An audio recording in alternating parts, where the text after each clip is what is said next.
All right, guys, yo, how y'all doing? Okay, so we'll get right to it. We're gonna do an oil change. This is our 4th oil change now on this car, ever since we got the freshly built motor. Thanks to Vadim VHS Belts, thank you. But yeah, so obviously we're gonna do our oil change. We got our Motu 300V 5W40 oil filter, O-ring, and some of my jugs ended up having a crack in it, so I had to put it in here. We're not putting cranberry juice in our car. But one other thing I picked up recently is this Grimmspeed unequal length equal length header. Yes, you heard me right, unequal length equal length header. So this is something very new that Grimmspeed came out with. It has this beautiful cast right here, and then you have your collectors. One collector is 1.5 to 1 ratio, 2-bolt flange, O2 sensor, comes with all the gas kits and the hardware. We're gonna go ahead and install this, no tune required, which is nice. And then we got our O2 socket set to be able to remove our O2 sensor. But yeah, let's get right to it. So first, before anything, this is a before clip. So car is bone stock, Tomei exhaust. So this is how it sounds. Hopefully it changes the sound. I don't think it's going to that much, but this is just much beneficial for your engine because it fixes the compression problem. You don't have to deal with that anymore. But anyways, underneath the car, I have my TBW cover. We're gonna take them off and then begin taking the stock header off. So I'm gonna do that.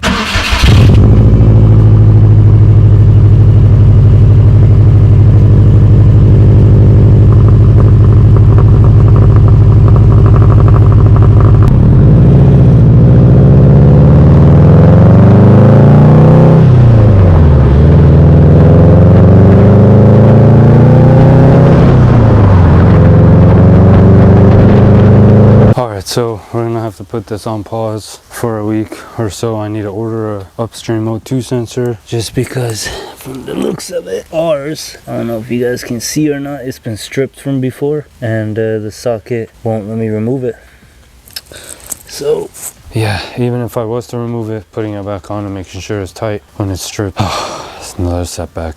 All good. Anyways, we'll do our oil change for now, and then we'll continue this when I buy a new upstream O2 sensor. What's up, guys? So I had to actually make this part of this video just because the Denso sensor that I'm about to show you guys that I used on the header, I went ahead and bought it from like a reputable place, you know, like an auto parts store, O'Reilly's AutoZone. I think I got mine from O'Reilly's, but it ended up actually being faulty. I want to say it was fake, but it's kind of hard to believe that auto parts store sell you some fake. But yeah, I ended up driving like 100 miles or so on it, and the car started acting up, started running rich. And when I did some digging, people were saying if you don't use an OEM Subaru made one, sometimes you run into issues because there's a lot of fakes or etc. I don't know what the case was, but yeah, if you're watching this, don't buy that Denso one. Make sure you go and buy one from Subaru.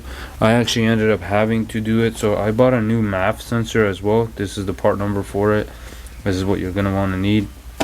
And then for the O2 sensor for the upstream, this is the part number for that as well, if this camera focuses. But you're going to want this as well with them. So typically these two you replace every 80,000 miles from what my engine builder told me. On my car, obviously I don't know if the old owner ever changed that or not, and my old O2 sensor was shot. But yeah, do not buy the Denso. If you are going to buy it, buy these O2 sensor from Subaru, MAF sensor from Subaru. Car hasn't had any problems at all anymore. But yeah, they are a bit expensive. Both of these were like 600 bucks. So anyways, enjoy the video. I just wanted to let you guys know, don't buy that Denso one. Okay, so another day has come now. We got our O2 sensor. So this is a 234-9034 true Denso AFR sensor. Be careful with these guys. There's a lot of fake ones out there. I ended up getting this from an auto parts store, so make sure it's not fake. But yeah, we went ahead and threw it on to our new header. So as you guys can see right there, tightened it up, put some NTCs on it, everything's good to go. So now we begin the process of taking the old header off. So we have our stock header under here, right here. That's our stock header. Goes to the mid runner and then connects the other, and then connects the up pipe. So all these bolts are a size 14. There's 3 on each header to the head. And then the up pipe, I had to reuse when I did rebuild the motor, I didn't have hardware, so I used size 15. Might be a size 14 on yours, but very easy. These guys can be a little stubborn. You can use PB Blaster. Mine was relatively new, so I didn't need to. But everything's loose, so now we can take the hardware off and take this big old thing out. Alrighty, so that's out. As I explained, 2 nuts and bolts here, 3 nuts on each side. I zip tie them just so I don't lose them. Our old O2 sensor, as you guys can see, is flared the fuck out. But yeah, this is pretty much the stock system in the car right here compared to our Grimmspeed V2 header. So big old difference, as you guys can see. But yeah, now we can go ahead and throw this in. So Grimmspeed pretty much includes everything for you. Your new up pipe gasket, 2 head gaskets for the head, and then your bolt nut and washers. So these 2 are for your up pipe, the rest is for the head. So we can go ahead and get this thrown on, and just to show you guys underneath. This is pretty much what it looks like now underneath here. Very nice and clean. I inspected our valves already too. After 10k miles, they still look fabulous. So thank you, Vadim at VHS Build. Tip top motor, man. Appreciate you big time. So yeah, now we can go ahead and get this guy thrown in. So pretty much self-explanatory. You're gonna want to grab this, put the gaskets on first, then go ahead and grab this, put it on. Make sure you don't damage the studs. Put 1 nut on just so it holds it in place. Then go ahead and put your up pipe hardware on, and then you're good to go. Tighten it all down. And I have the torque specs as well. So the up pipe torque spec 26 foot-pounds, that's a bolt and nut.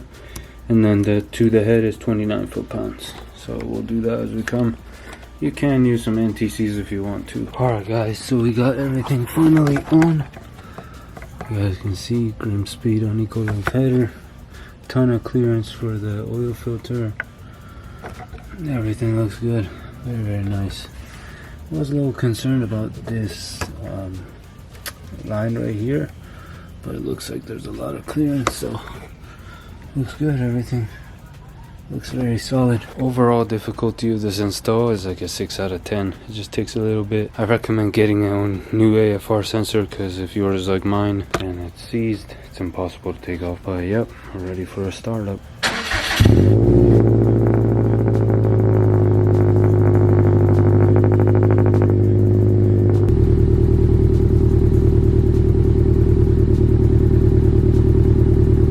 Alright, well you guys saw the startup of the car. Everything looks good, checks all good. Now I'm gonna put a footage of me driving the car so you guys can see how it sounds while you're driving.